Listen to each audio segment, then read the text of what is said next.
মাছগুলো আমি কেটে ধুয়ে পরিষ্কার করে নুন হলুদ মাখিয়ে মাছগুলো ভেজে নিচ্ছি।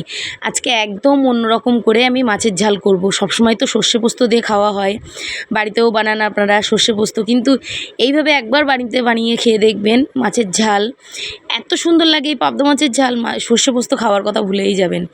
তো আমি মাছগুলো ভালো করে লাল লাল করে ভেজে তুলে নিচ্ছি।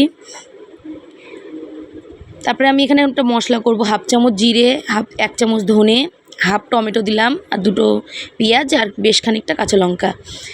কাঁচা লঙ্কাটা আপনারা ঝাল বুঝে দেবেন। আর এখানে 5 ফোড়ন দেবো। 5 ফোড়নের জন্য যে এত সুন্দর একটা টেস্ট আর গন্ধ, কী যে দারুণ লাগে, আপনারা বাড়িতে বানিয়ে একবার খেয়ে দেখবেন।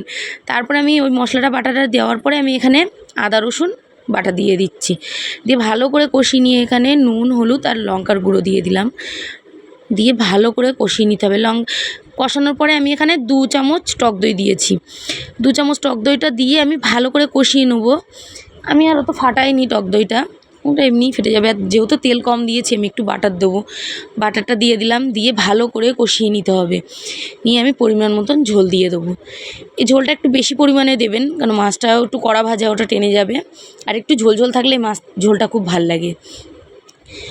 তো আমি ভালো করে মাছটা দিয়ে দিয়েছি, দিয়ে আমি ঝোলটা ফুটে উঠলে আমি কয়েকটা কাঁচা লঙ্কা দিয়ে দিচ্ছি, দিয়ে মাছগুলো দিয়ে আমি খুব ভালো করে ফুটিয়ে নেব। ভালো করে ফুটিয়ে নিয়ে আমি নামিয়ে দেবো। এইভাবে রান্না করে খেয়ে দেখবেন, খুবই দারুণ হয়। আর খেয়ে কিন্তু আমাকে জানাবেন কেমন লাগলো।